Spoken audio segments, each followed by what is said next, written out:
Shubham, if you could just let me know when you are ready, when it is live streaming. Ma'am, you are live now. We are live on YouTube. Right, okay.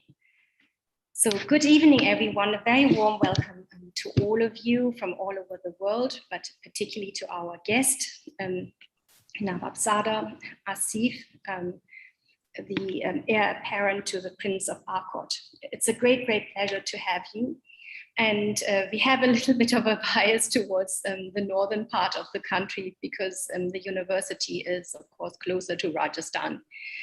So we are particularly pleased to have you, and also some properties and homes and life stories from the southern part of India. A very warm welcome to you. We are also very pleased to have you, and your wife will also be participating, Begum Seema, which is the first time actually that we have husband and wife, and especially you have such a warm and lovely bond between you. This is really lovely to see. We've had father and son, mother and daughter, and now husband and wife. This is really lovely.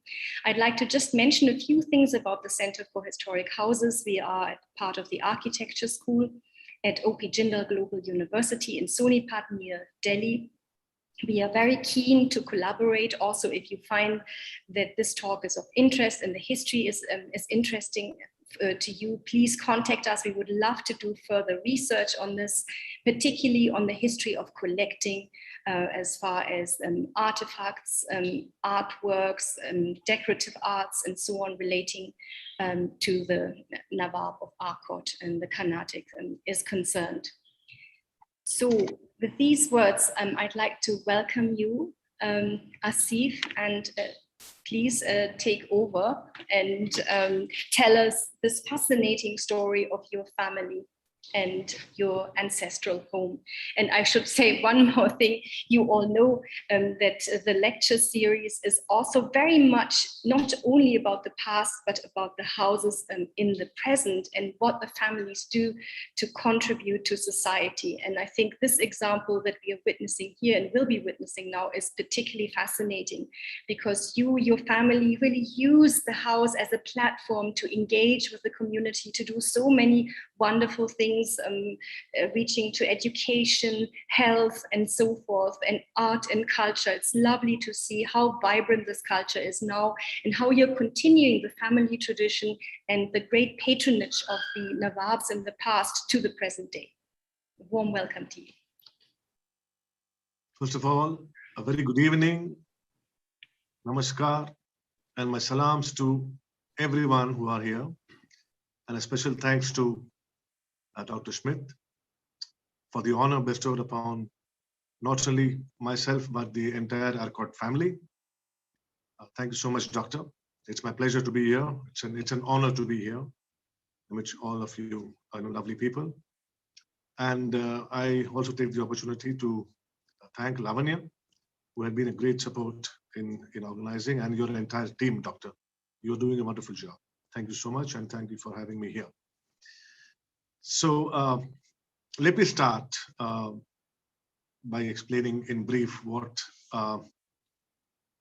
where we come from, where our family comes from, and the title of what the Nawab is and what the Prince of Arcot is, and how it all started. So I have to go back in. Am I audible? Do I have to be a little more louder, or is it okay? I think it's perfect. Thank you. Okay. Yeah, so it all started in the year 1692, when India was ruled by various dynasties, as you know. And the state of Carnatic was formed in southern India. And the first Nawab of the Carnatic was conferred upon this person called Zulfikar Ali Khan as the sovereign ruler of the state of Carnatic. Carnatic was an entire chunk of South India, almost today's state of Tamil Nadu, Karnataka, Andhra, and Kerala put together, part of each state, not all of them. And the first Nawab was conferred, and he was a sovereign ruler, and the capital was Jinji, then it was Arcot, and then became Madras. So we'll come to that later. But as a state, it was Carnatic, and it was one of the many princely states at that time in India. So my ancestors were known as the Nawabs of the Carnatic, not Karnataka. Many people get confused with the K. It starts with the C, as in Carnatic art.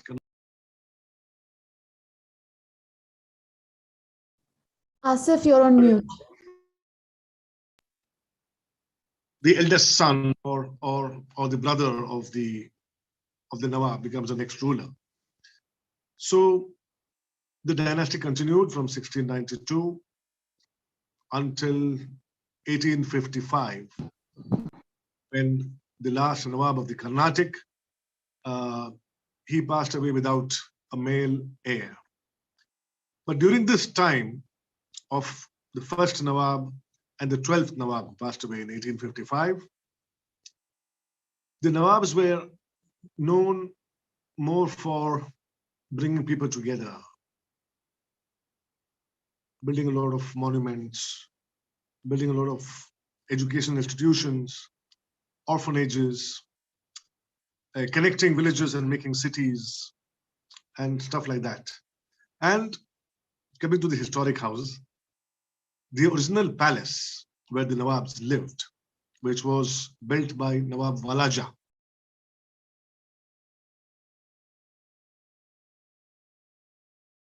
You're on mute again. Which keeps on disturbing. Give me 1 second. Yeah, I'm sorry. So the first palace of the Nawabs was built in then Madras, which is now Chennai, and that palace is known as the Chipok Palace. I'll tell you how it comes. I want to show you a glimpse of the Chipok Palace, how it looks. Can we go on screen sharing, and I want to show you. Yes, it's the green. Yeah, right. So that was the Chipok Palace, which was built by Nawab Walaja, my great ancestor. And that was built in the 1760s. And that continued, all the Nawabs continued to stay in this palace until 1855, when the British were strong enough to apply the doctrine of lapse on the title, because as I said, the last Nawab did not have a male heir. So they applied the doctrine of lapse, and he's Walaja who built that palace, and his descendants stayed there. And this is his son, Azimuddaulah, who stayed there as the ruler. So when the last Nawab died, the British applied the doctrine of lapse, and the title came to an end. This is in 1855. So this is one of the portraits where the last Nawab is getting, it's a ceremony where he's becoming the Nawab, where the title is being conferred upon him. So this is a painting of that. So the title was abolished, and there was no more Nawabs of the Carnatic. And after that, the uncle of the last Nawab, he appealed to the Queen Victoria, that the title can continue with the uncle. So the British obliged, and after a gap of 12 years, they created a new title to the uncle of the last Nawab, known as the Prince of Arcot. It was just an honorary title, obviously without any state, without any powers, but some honors and some privileges. So the first in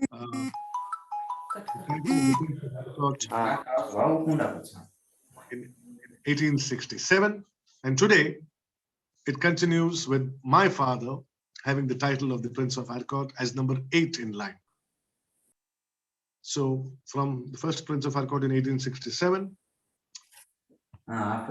is number 8. And what happened was, with the title of the Nawabs, also went to Chipok Palace. So the British said that since you don't have a title now, you cannot continue without a male heir. We'll take your palace also. So they took away the Chipok Palace, and they built Amir Mahal for the first Prince of Arcot, which we are here right now. And I'm going to show you a glimpse of Amir Mahal, how it looks today after 150 years. So this is Amir Mahal, and this is the official residence of the Prince of Arcot today. So whoever is the Prince of Arcot, in this case my father, lives here. And when the family moved from the original Chipok Palace to Amir Mahal,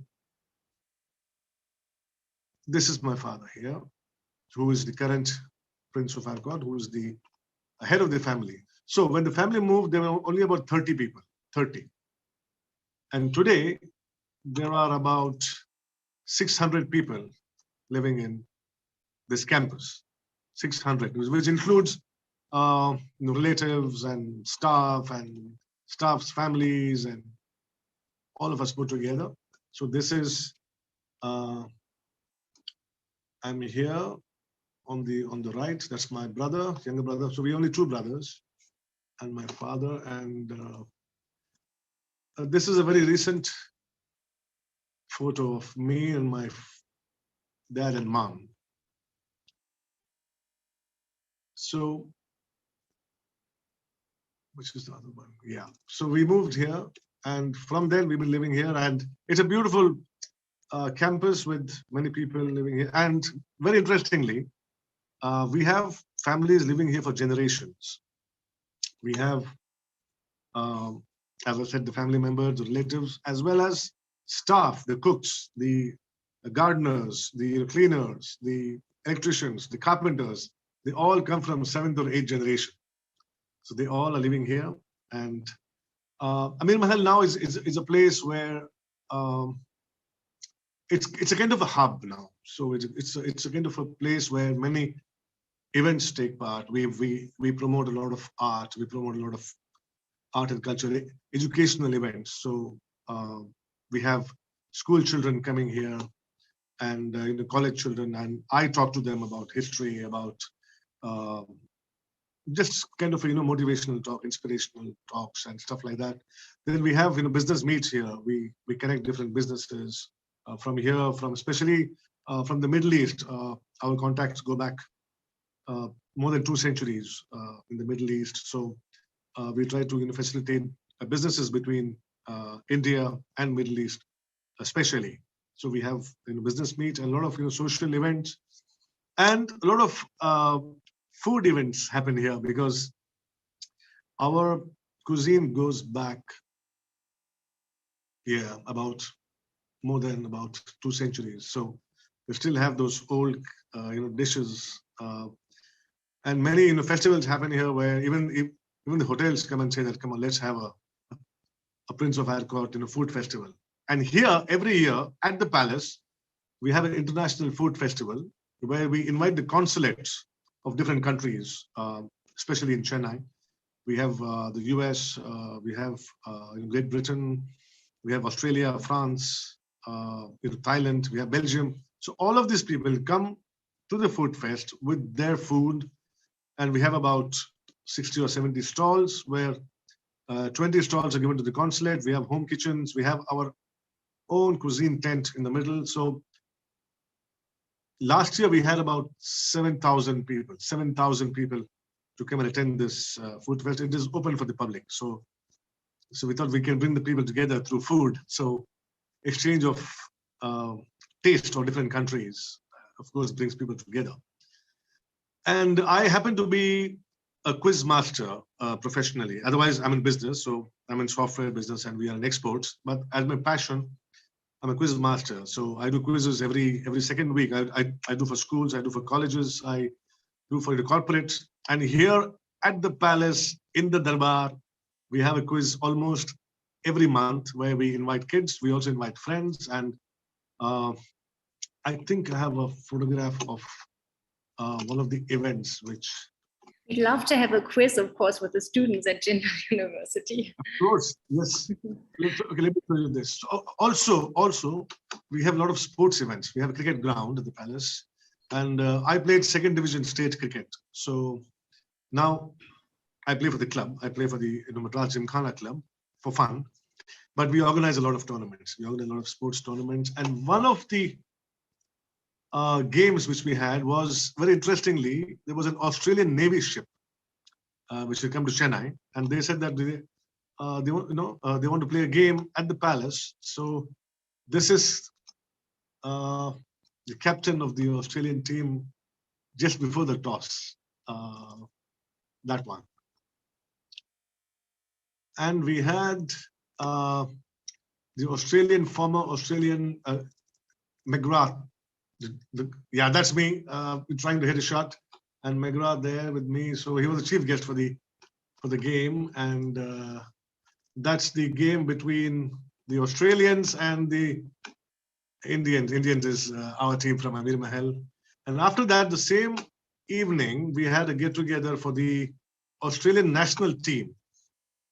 That's the Australian captain, Steve Smith, in the middle, and that's me. And next to me is the Australian Consul General and the entire Australian team from Warner to Maxwell to the captain and everyone there.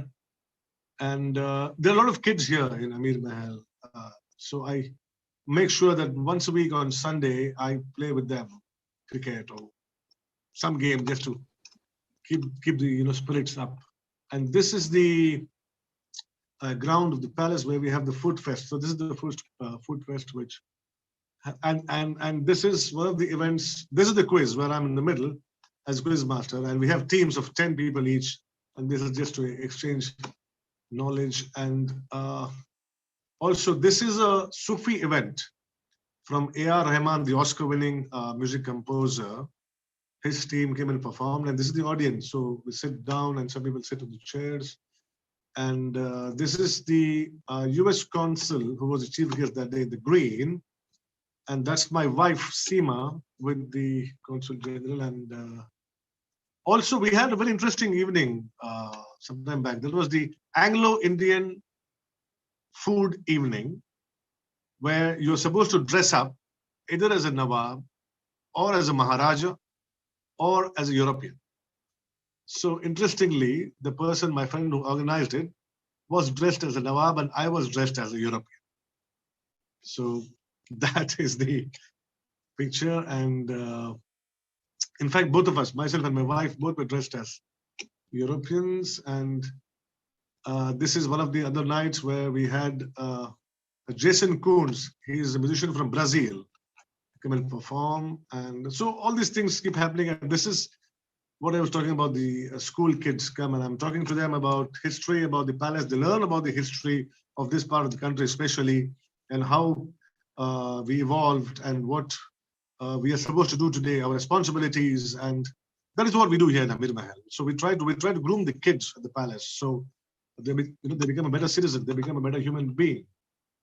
And this is the banquet on the day of the Eid, where we had the governor of Tamil Nadu state here with the Prince of Arcot at the dinner. And oh yeah, we also have weddings here at the palace. So any relative or a family member gets married, we have a prayer hall where the wedding, this is the formal prayer before the wedding. And this is the bride walking up the grand staircase. Oh yes, I have to tell this. This is a very unique event we had. This is a cricket for the underprivileged. This is a cricket match we had for the physically challenged.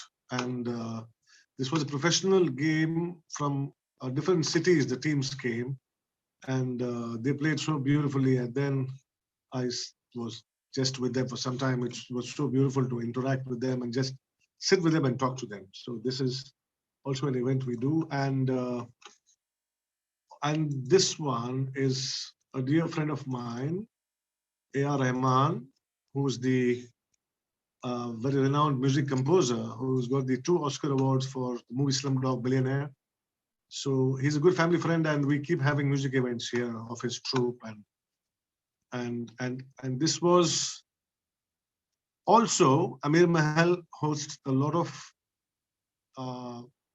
dinners for dignitaries, including the presidents of India, the vice presidents, prime ministers, right from Jawaharlal Nehru, the first prime minister, who was here in 1955. So that is the photo of Nehru. From left, second is my grandfather. And the little boy you see there, that's my father, who's aged about 70 now. So that's when he was a kid. And this is now my father with the current prime minister. So this is with the Honorable Modi ji. And also we have international diplomats visit. This was the governor of Bahrain. I'm trying to facilitate solar business between India and the Middle East. And here was the meeting with, this was taken in Bahrain, and with the Minister for Electricity and Water Supply. So we are trying to facilitate some business between India and Bahrain. And all right, this photo, okay, this one is a French band. They were singing kind of a choir, and they were singing more in Latin language. So it was kind of humming and stuff like that. So it was a beautiful evening. So what I've done, okay, this one last before I go back to life. So this is the current Indian cricketer by name of Washington Sundar. So he now represents his country. So he represents India. And this boy started playing cricket in Amir Mahal here at the campus. So we saw the potential in him. And so that's why we encouraged him more by just lending our place without a second thought. But all the hard work and everything was by him. We can't do anything with that. So with all the dedication and all the hard work, today he's playing India. So that's what we are trying to do. Encourage youngsters to move forward in life, bring people together. And most importantly, what we do now, I strive to do, is to bring people of different faiths together. Not just by theory, but by practice, because our family, I would say with all humility, with oh yes, 1 minute.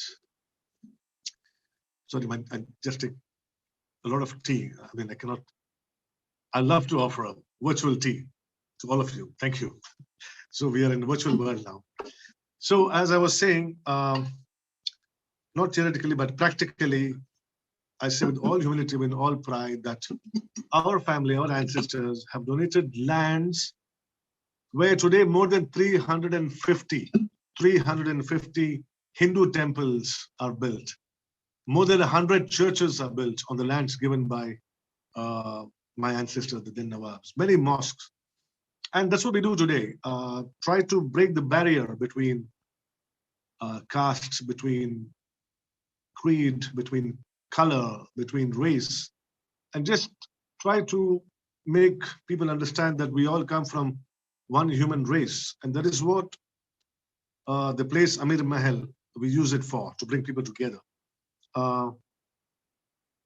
So to continue, I was requesting Dr. Schmidt that I'm going to take you on a live tour right now and talk about all these things while we are walking. So I'll take you right from the reception hall upstairs to the Darbar hall. And for that, one technical thing is that I have to shift from one Wi-Fi to another. So I might go off for about 15 to 30 seconds, and then I'll be back on again.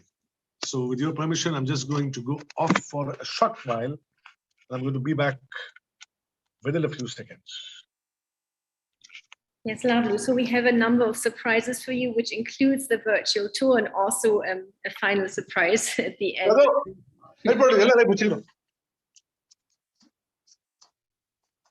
I'm sorry for the break.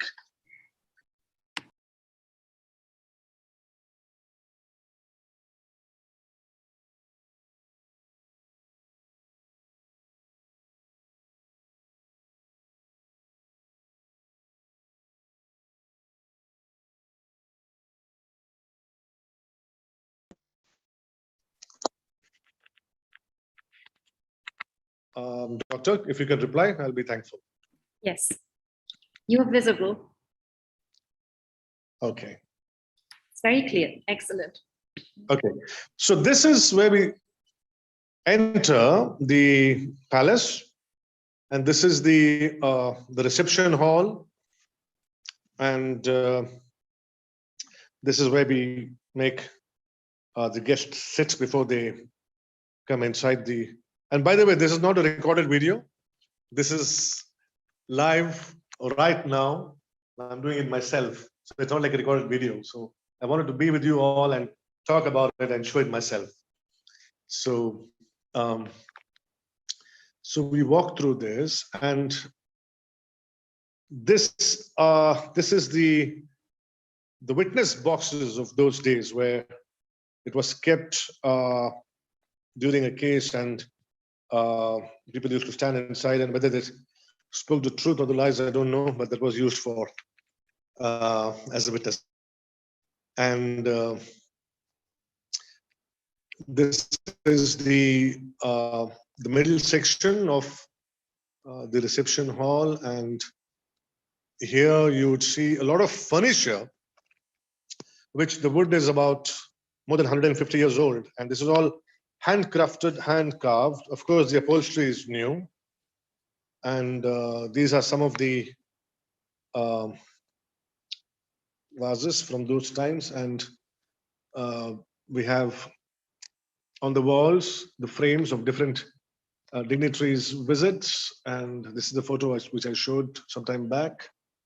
And these plates here on the wall, these date back more than a century again. So this is what the reception hall holds, and also these lights and chandeliers. Everything here is about 100 years old. So interestingly, this has stones embedded in it. So also 100 years old. And then we have the daggers and the, of course, these. Oh, yes. This was gifted by Lord Connemara, who was the then governor of Madras Presidency, and this was gifted to my fourth grandfather, I would say. So this is just a piece of art, which is still beautifully maintained. So, oh yes, are Belgian actually, and these date back again 150 years. And I hope I'm moving the camera slowly, not very fast.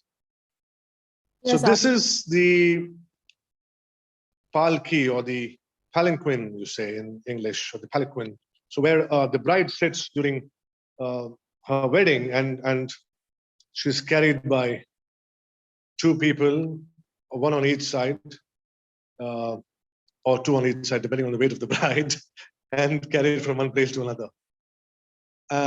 So this is the grand staircase, which will take us to the Darbar Hall, which is where I was talking about all the events take place and the get-togethers happen.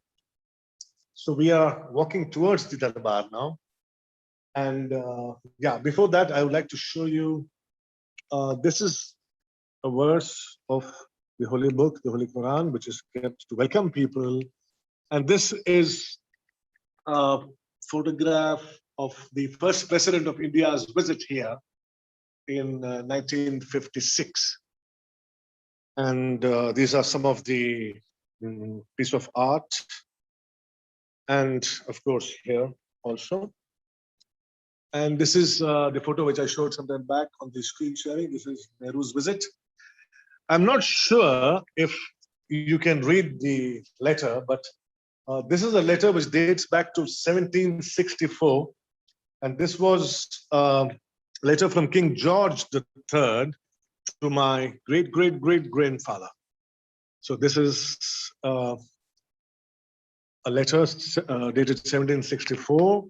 And here is another letter which is dated 1760. And this letter speaks about the cordial relationship between the Nawabs and the British, and a letter of friendship, in fact. So this is Nehru's second visit. when he was here in Amir Mahal. And very interesting story. When Nehruji came the second time, he wanted to have the same desert which he had 8 years before in the first trip. And my grandmom made the same badam halwa again for the then Prime Minister.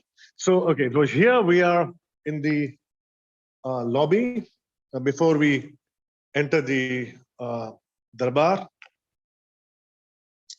And here is the entrance to the Darbar. And I'm going to go inside. And first of all, it has a huge high ceiling. So this ceiling is about 30 feet high. And I'm going to start from here. And this is a portrait of the 5th Prince of Arcot. And he was from 1903 to 1952. And his name was Muhammad Ali Khan. And this is again the handcrafted furniture. And this is the place where we have the get-togethers and meetings and dignitaries visits and all those events. So this one, you know, the British and the Nawabs had a very strong business relationship too. So this one, his name is Lord Buckingham.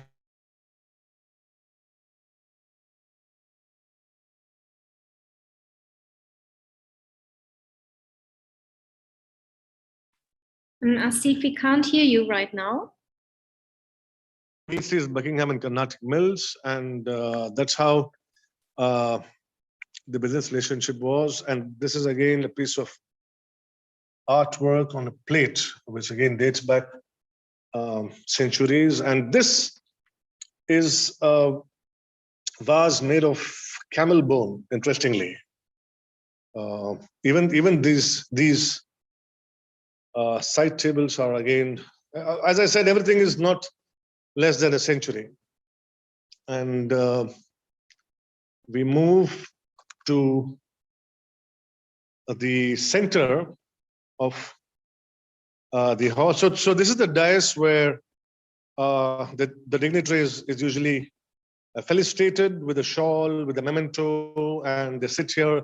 And the Prince of Arcot sits here with the dignitary. So I sit here and with my wife and my mother. And yeah, so he was, I'm not sure if you can see, but he was the last Nawab I was talking about who died at the Chepak Palace without a male issue. And that's how the doctrine of lapse was used upon him. Okay, this one is Lord Connemara. So this is Connemara. He was the Governor General of Madras, and this is my great grandfather. Hotel Connemara, Hotel Taj Connemara was his residence. Before that, it was the house of Robert Clive, and before that, it was the Nawabs who gifted the land to the British, and that's how Robert Clive came to live there, and then Lord Connemara and his wife stayed there. So this is a brief of the Darbar, and I'm going to go back to the front view of the cam, and yeah, just want to clean the lens a bit. Yes, Doctor, am I clear? Yes, all clear. Okay, so I'd like to introduce now my better half, my wife. Her name is Seema, and she's right here with me. Good evening, Seema. Lovely to have you here. Very, very nice indeed. And I should say that you play a very, very important role for the family, for the palace, for the community. I've heard about all of your fantastic initiatives, social initiatives, particularly in health and education, and that you feel very, very passionate about. And, we mentioned, and your husband mentioned the favorite dessert also. of the first Indian Prime Minister. So I'm of course very, very intrigued by the cuisine of the Nawab, and those of you who have participated in previous resilience lecture series, you know that we've had also the Nawab of Rampur, we've had also the Khan family of Mahmudabad estate, and we are really interested in promoting the idea of traditional recipes and food. We've had Salana Palace as well, with a collection of recipes by the Maharaja. So I'd love to hear from you to what extent you promote this tradition, continue this tradition, and are you aware of this favorite dessert by President? Yes. So his favorite dessert would undoubtedly be the kun, which was served quite a few times to very special people, to Jawaharlal Nehru especially. So that was made with, it's made with almonds basically. Almonds and ghee, sugar, those are the ingredients.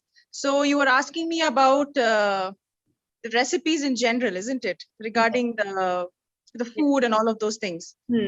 So I think what I have been doing, of course, my mother-in-law plays a very, very important role here, and her mother-in-law, so my grandmother-in-law, I would say, both of them are fantastic cooks, and they just don't leave a stone unturned. Like when it comes to cooking, they're very patient, and they make it a point to write down the recipes. So that has been of great help, especially to bring down the recipes from the families.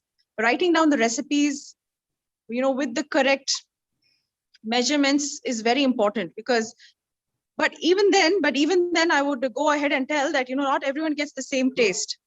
So, even if you measure everything and cook it in the same way, the taste, of course, changes. But apart from that, I would say we have a lot of staff who have been coming down from generations. So like from the time the Prince of Arcot title has been given, we have been having staff, and the generations have just been passing down, and their families. So we have people, maybe one or two people who might be very good in making biryani, and they have passed that down to their children. So we have been blessed when I would say that we have different staff for making the very traditional dishes, and they do it very well. So certain key things, like you have the bhuna kebab. It requires the perfect amount of temperature, the perfect amount of coal that has to go in, all of those things. So it's like this one particular family who's been handling that until today. They're still handling that.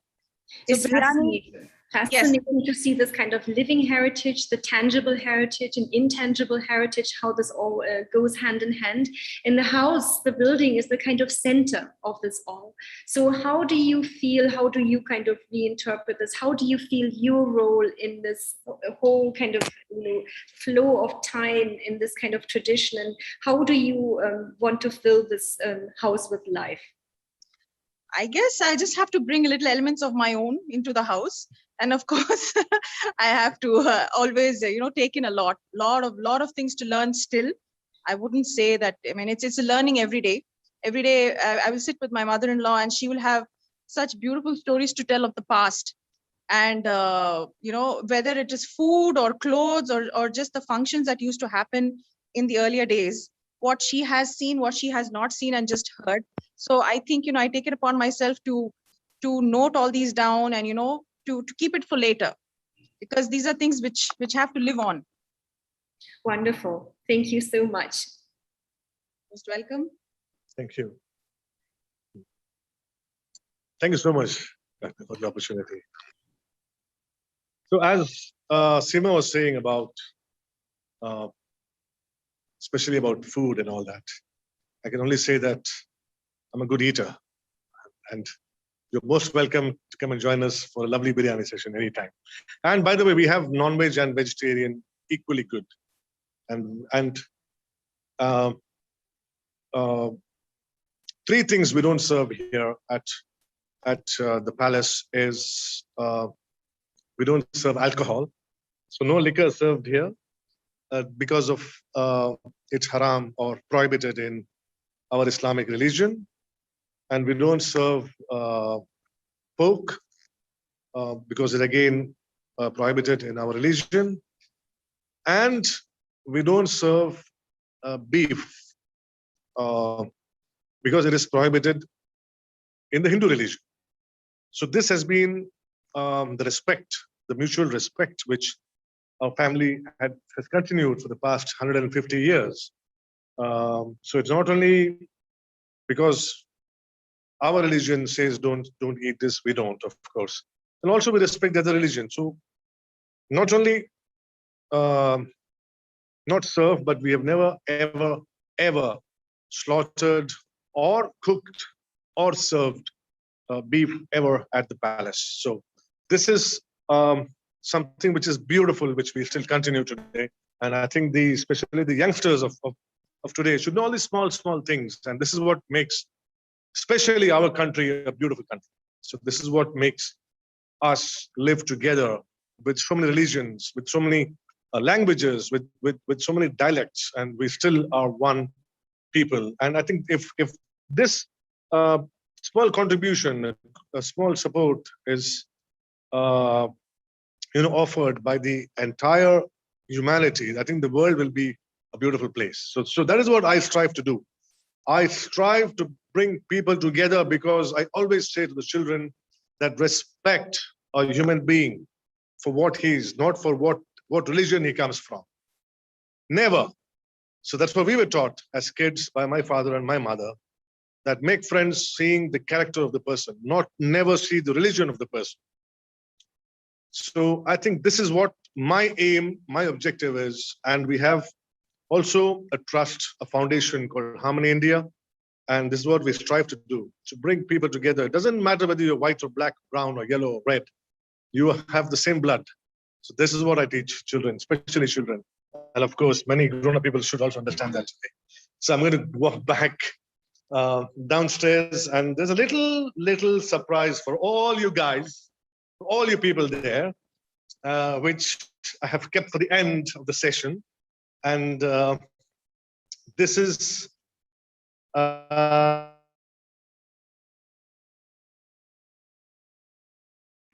This is just a little switch going from one place to the other, so please bear with us.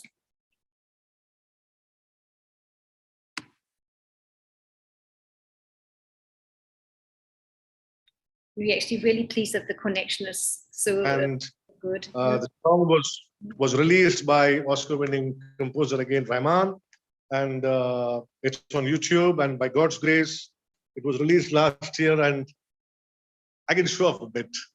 It has touched about 2 million views on YouTube. It's a nice feeling, you know what I mean? Okay, I'm going to go to the studio and see if I can play one song which I've sung and composed and written, which was released by Rahman. It's called Raste. It's in Hindi, but there is English subtitles there for you to understand, those who don't understand Hindi very well. But music has no language. That's what I believe in. It brings people together. So I may go off on again for maybe a few seconds because I have to shift the Wi-Fi again. So just give me a moment. Be right back.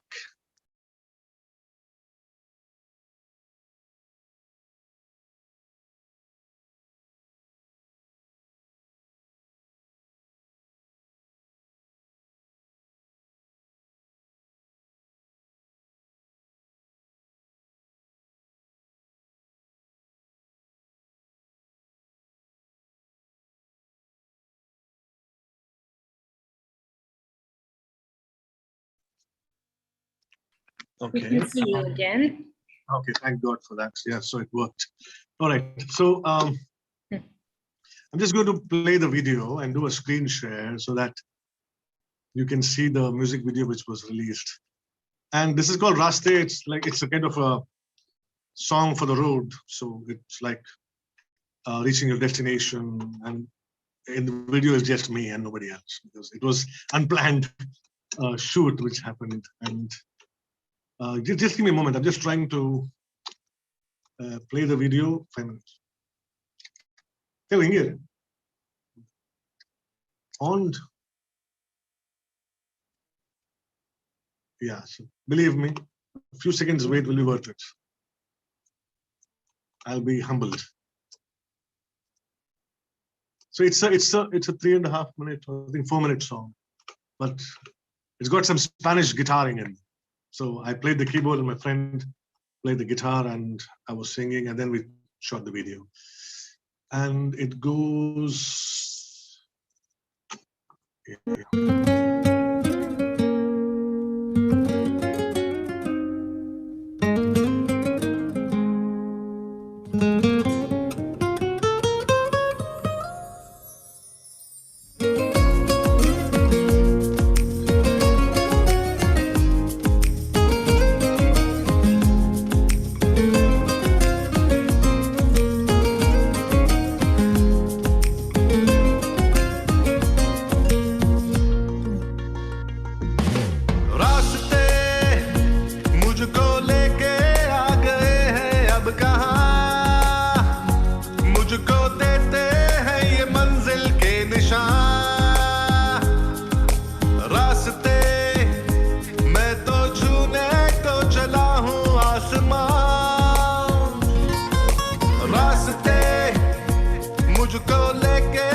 Hope you all enjoyed it. Hope you all liked it. So that was the last day. That was amazing, Asif. Especially Fantastic, really, and such a surprise. And I think, having this contemporary version of, patronage of the arts, of music. Thank you for the lovely comments I'm getting. Thank you so much. Cuisine. Okay, now, one thing I want to, okay, that was a song which was, recorded and stuff.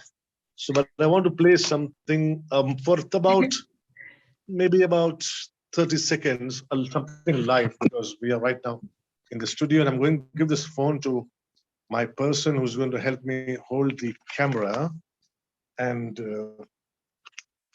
so this is I play the piano, and this is my tune which I very recently created.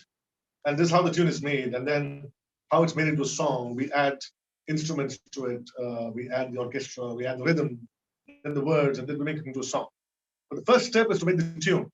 So this is a tune which I created very recently, and soon you will hear it as a song. So it goes like this.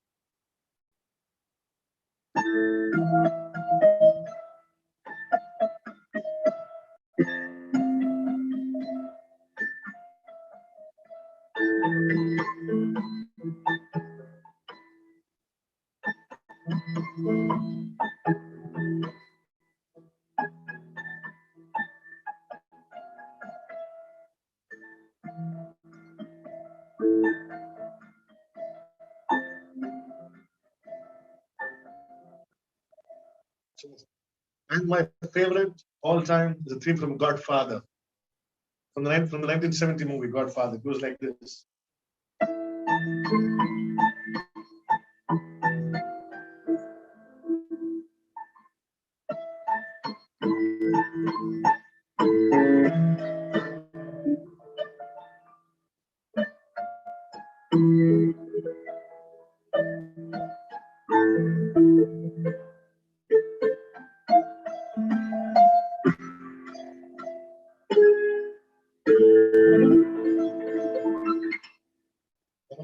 Just want to play for you all. Thank you so much. Thank you so much. This was really a fantastic treat. And I must say, it's really fantastic to have this opportunity, to have this glimpse behind the scene, to meet your lovely family. I'm sorry, I'm not able to read all the comments, but whatever it is, thank you all for your time. We will copy the comments and we'll send it to you so that you can see this, also read this at your leisure. I would like to invite the audience to ask some questions. I've also prepared a few more images of very, very rare photographs from the early 19th century. I've got a few beautiful objects, furniture also from the 18th century, and a collection of early 19th century porcelain. And some of these objects are now at the V&A and other museums, and I thought it would be nice to kind of digitally put this together and bring this together and have this associated with the house where they actually come from. If you have any questions, I'd like to invite you. But again, thank you so much for this lovely session. And I think this kind of resilience lecture series is really about a great friendship between all of these owners of historic houses. And it's really the idea of knowledge transfer between the owners and the academy. And it has been a really, really fantastic journey for all of us. And I can't admit, even, the beautiful friendships that have developed as a result of this. And so many people are reaching out to us after the resilience lecture series. So I'm really, really very touched by this. And I would like to invite all of you to participate. Okay. So in the meantime, we have a few more minutes left. We are still within the time. And I just quickly screen share this. And I'm also very pleased we have a number of experts here. We have some of the leading experts on 19th century photographs in India, Professor Bautze, and several other decorative arts experts. I'd like to, yes, Anjali, first of all, you have a question, and then I just screen share. Do we have a question answer session also? Yes. If you do you want to ask a question first, and then maybe for 5 minutes, I just want to show you. I'm fine. Whatever is comfortable. Yes, good. Anjali, yes, please. Yes, thank you, Dr. Schmidt, for arranging this and the Center of Prehistoric Research. And thank you so much, sir, for giving your valuable time for sharing the inner circle of your part. I just have two questions that is out of curiosity. One thing you mentioned when the title of the prince was endowed on the first uncle who started the second generation. But you mentioned that there was just a title, like an honorary title, and there was no stake which was given in terms of property. So is it valid till now as well? I mean, the palace, does it, the titles of the palace, the property, does it now belong to the family, or it still is owned by somebody else? So I was just curious to know about that. So, yeah, understood. That's the first question. You said two. Yes, sir. And the second one is about, your philanthropy. It's an amazing work that you're doing of bringing all the religion together, which was also given to us by Mughals itself. So I wanted to know about Harmony, the group which works on, bringing people together. So I just wanted to know about your trust, how it works, and what all activities that it takes. So those were my two questions. Okay, I'll just explain in a very brief, because I think we have a short time, but I'd love to answer. Okay, when the title changed from the Nawab of Carnatic to the Prince of Arcot, it was done with the latest patent. It was done with the latest patent dated in 1867. And in 1971, also many titles were holding states and lands, and the official titles were also abolished by the Privy Purse Act. So when the title became the Prince of Arcot with the latest patent, it also said that Amir Mahal will be an official residence of the Prince of Arcot. It will not belong to any one person. It will not belong to any one Nawab or any one prince. But at the same time, the endowments and the trusts and the private properties of the Nawabs were not touched.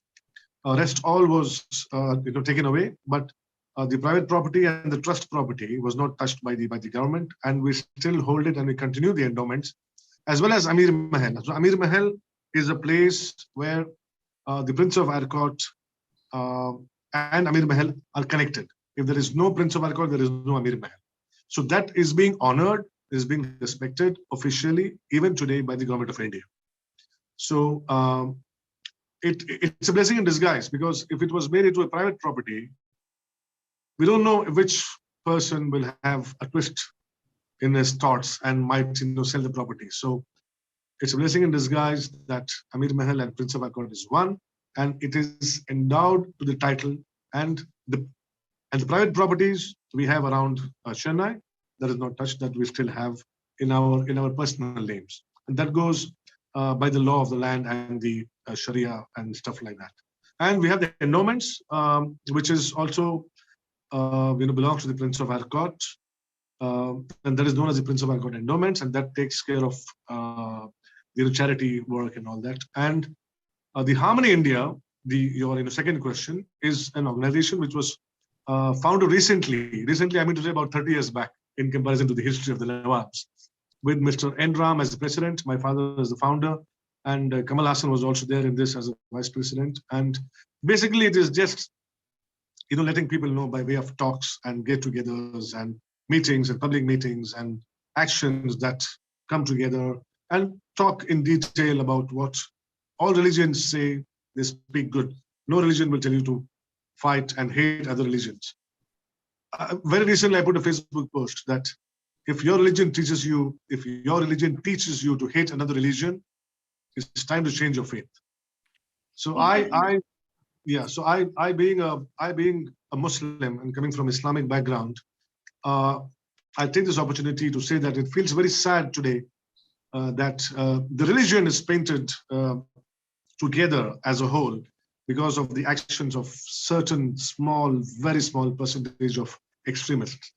So those extremists are there in all the religions, but it is because of the lack of education of other religions. You just believe what the media says. If you know the religion by the way of the scriptures, you will understand the religion in a better way, and you will have respect for the other religion. So that's what we do. Teach them about various religions so that they understand that it's one message, one God, you call by different names. I may call Allah, you may call Bhagwan, you may call God, you may call Ishwar, but it is all the same superpower. If you understand that, we'll have world peace. The world will be a better place to live in. Thank you. Sudarshan has a question. Sudarshan, please. You are on mute. You're on mute, Sudarshan.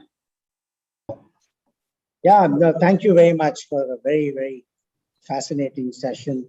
Thank you, sir. I'd love to have you come and speak to our students in the university and inspire them. My question is about, in Tamil Nadu, I mean, Mr. Karunanidhi, who passed away, began writing, a television series on Ramanuja, one of the great teachers, acharyas in the Hindu tradition, in the Vaishnavite, Sri Vaishnavite tradition. Yes.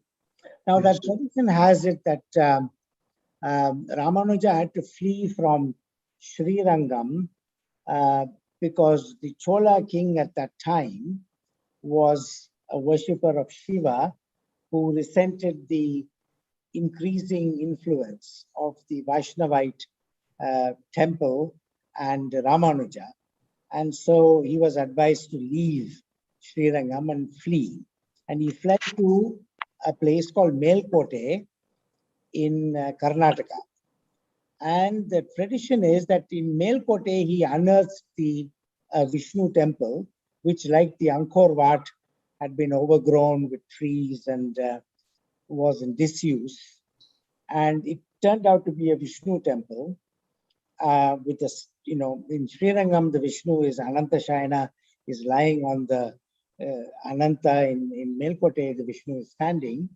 But all South Indian temples have a Utsava Murti, which is taken in procession, and a Mula Murti, which is made of, granite or masonry or whatever, which is permanent. Now, in the Melkote temple, Ramanuja did not. But what is your question? What is your question, sir?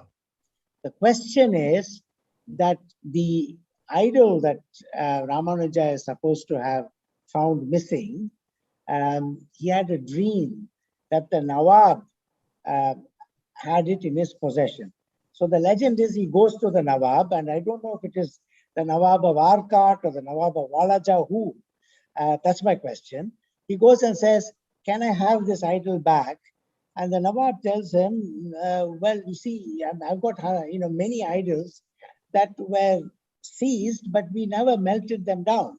They're all there. You can have them all, but the one you want, my daughter has, I think, and she will not part with it because she's always been devoted to it, and she will not part with it." So the tradition is that he said, "Can I talk to your daughter?" He said, "No, she's in the Zanana. You can't talk to her daughter." And Ramanuja is supposed to have called out to his Challappa, an affectionate term for his deity. And this girl brings this idol out. And he says to her, "But your father said you will not part with it." And she says to him, "Yes, I will not part with this, but my father may let you take this back to where it belongs." And the tradition in this Vaishnavite tradition is that she accompanies, the Nawab permits the young girl to go, and once the idol is consecrated in the temple, she departs from the world.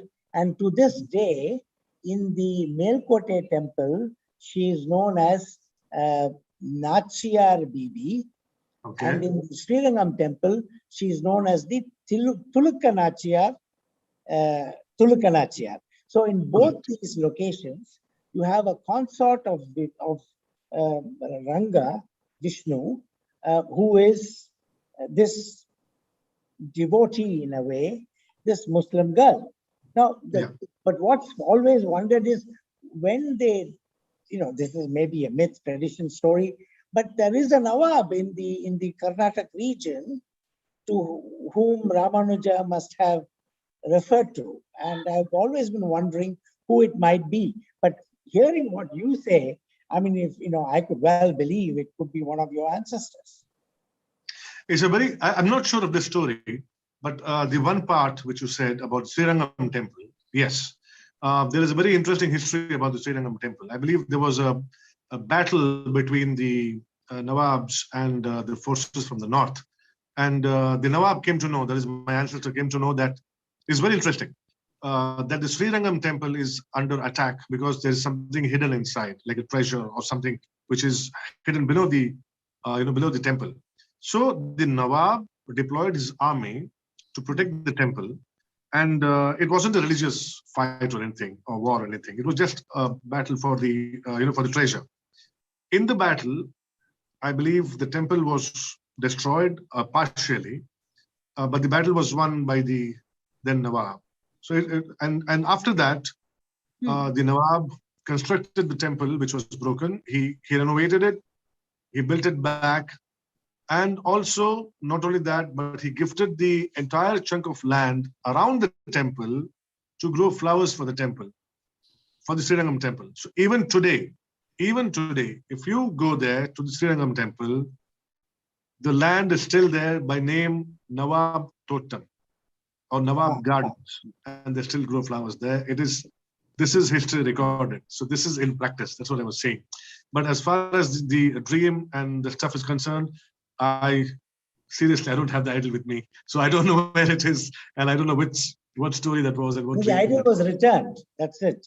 That idol is Thank in Melkote temple in Karnataka, in Mandya district. So the Thank you so Nawab much. gave the idol came back. So, but then the idol is worshipped as the As a Muslim consort as a Muslim of lady. I know that. I know. God. I know. That's the point. Thank you so much. Next question. Interesting. I just very quickly, because we are already over time and I don't want to spoil this beautiful event by making it tedious and too long, but I just very, very quickly wanted to show you some of the rare images that I found. I think somebody was typing. They have one question. They're requesting. I don't know who. But after this. Yeah. So,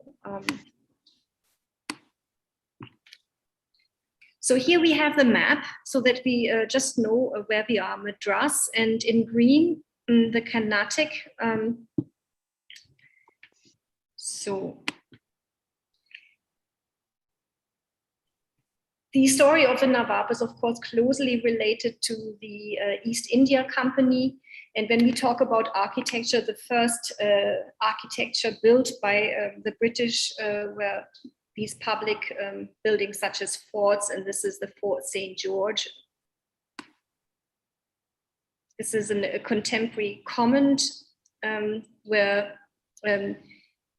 which was probably written at around 1772. At a short distance from the fort, at a village called Triplicane, resides the Nawab of Arcot, who is acknowledged an ally of the British Empire and is by Treaty of Paris an independent prince. He keeps a very splendid court where the English meet. And I wanted to just give you some images of this splendid court. And of course, we have here these lovely portraits of the Nawab who built this Chepak palace. And thank you again for actually mentioning that this comes from Che, Six, and Bagh gardens because of the gardens inside the palace. I didn't know that earlier. Here, this is a painting not so well known. It's private. I found it from the Christie's website by Tilly Kettle, the famous painter, European painter who came to India in the 18th century. And now this is what I wanted to show you. Some of the actually existing objects from that time, from Chepak Palace in the 18th century. And this is quite remarkable because what you see here is the kind of cosmopolitan aspect of the material culture enjoyed in India. And this is something commissioned from China. Really fascinating example, which is now, which was sold by Christie's. And here is a fantastic example of furniture from the time commissioned by the Nawab who had commissioned the palace. And the palace was built probably by an Englishman who was a layman. So we have this kind of culture of dilettantes in a way, not fully trained architects. And later in the 19th century, this is continued with mainly engineers. So most of the buildings were actually never built, the European buildings, by architects, but by engineers. So that's what I wanted to show you. And here we have a few really rare images of the interiors. We saw one earlier here of the Durbar Hall, and it is so interesting to see how the Durbar Hall is now reinterpreted for family gatherings, and it keeps this kind of semi-public role that it had in the past. And I wanted to show you this fantastic early photograph, and I have it here larger, from 1851, who was probably a German photographer.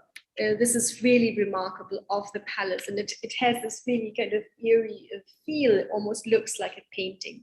So I don't want to show you too much of the rest, except the other porcelain. And here, this is really interesting photograph. Yeah, this is what I wanted to show you, that was commissioned by the Nawab, Worcester porcelain.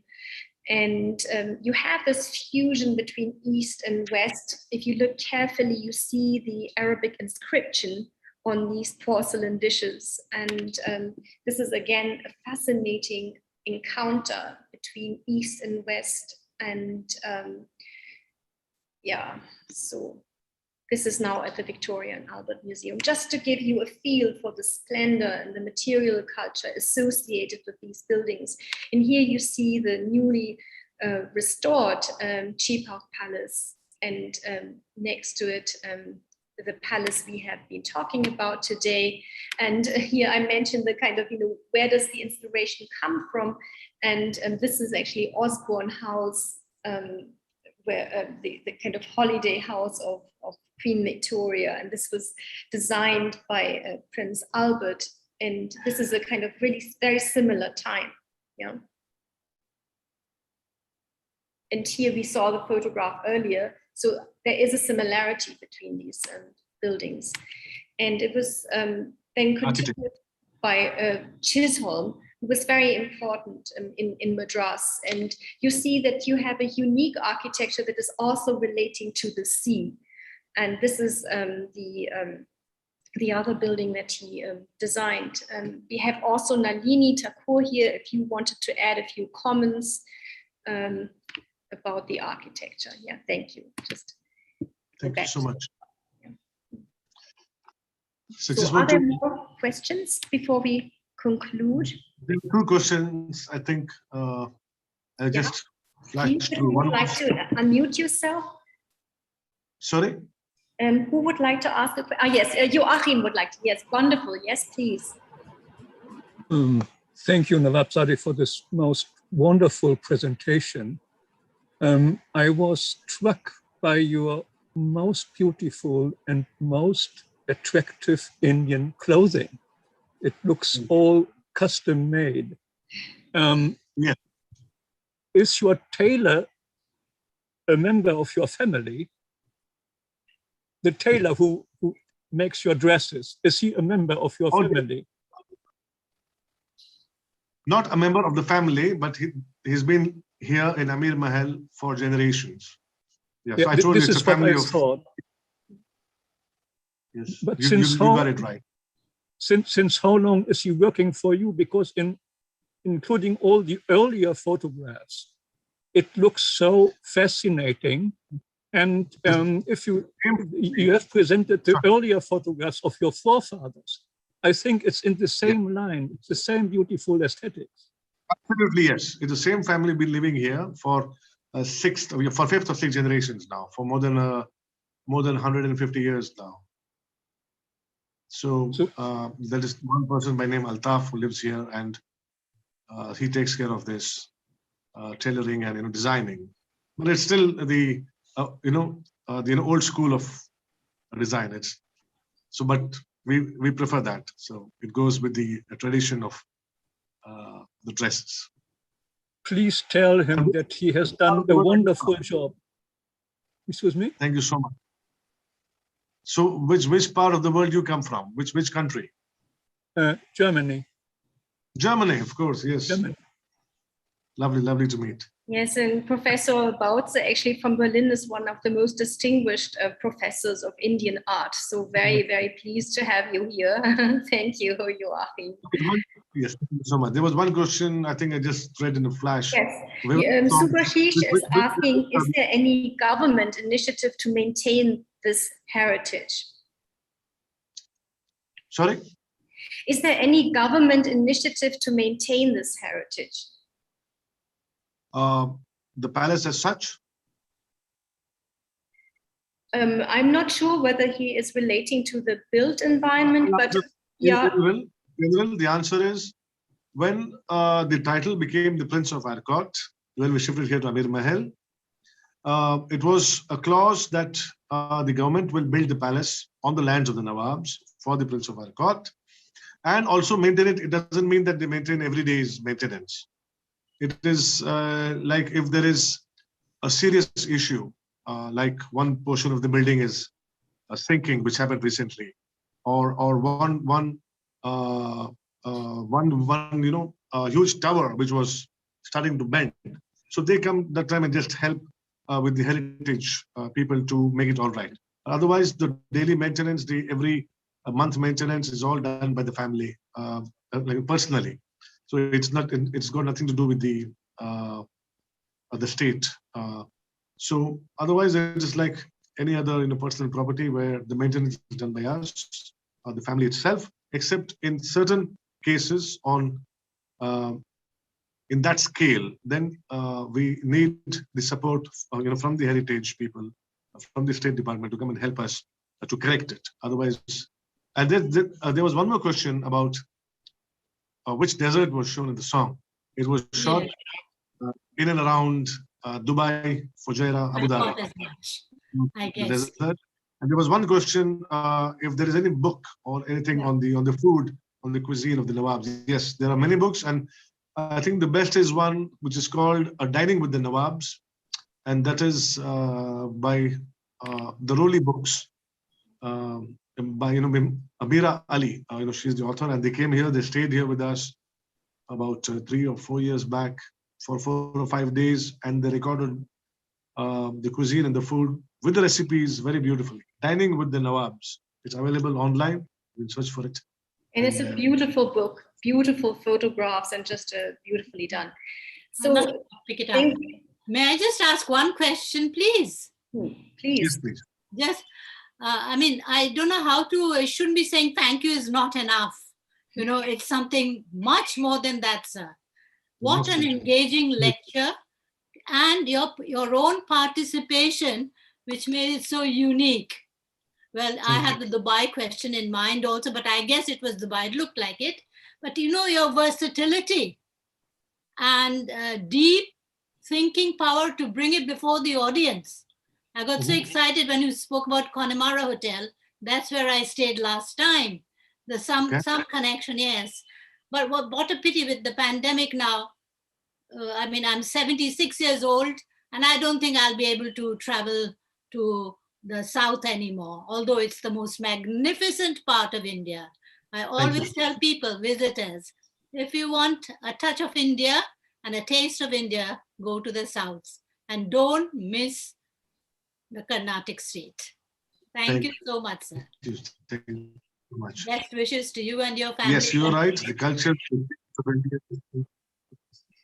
So, thank you so much for your kind words. You're very kind. Beautiful wife, Begum Sahiba. Thank you so much. Thank you so much.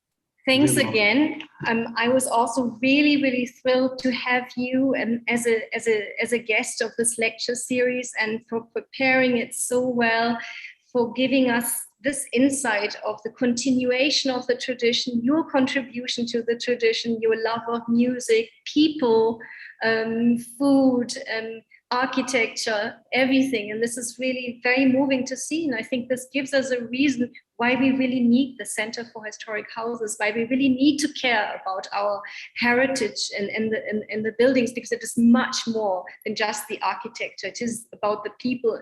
And I think the example shows that this is really a bridge, that this is bringing people together. And I'd like to thank you very, very much, you and your wife as well, for participating. What was the name of the author, please? Because I'm typing straight into Amazon. Sorry? Author who's written? Some Amina Ali. Mira Ali. Mira Ali. Thank you. Sorry for the interruption. No problem. So, thank you very much. Bye-bye. Thank you. Bless you, and it's my honor, my privilege to be here. Thank you. Fantastic. And very well done, Doctor. And you and your team. And Yes, entire. I should mention this, all the people behind the scenes, because the Center for Historic Houses is part of the university, and we have all the wonderful students who are participating, particularly Lavanya. She put a lot of work and she is available 24/7, really. I mean, we have fantastic students here at Jindal University, but also we are grateful to all the other students. We have students from St. Stephen's College, a fantastic young historian, Kudrat, and we have a fantastic student also from the National Museum Institute, from Pune, computer scientists. So many different disciplines are involved in this. This is a great, great pleasure to work with all these young minds. Thank you very much for those people behind the scenes. Thank you very much. And we look forward, Doctor, you and your team, to come to Amir Mahal and have a traditional meal with us. Thank you so much. And yes, we missed the sea now during the lockdown. Thank you. Thank you, Dr. Lavanya, and thank you to the entire team. And God bless all of you, all the people there. God bless. Thank you so much. Thank you so much for your Thank time, you. Asif. Thank you. Thank you. Bye. Bye.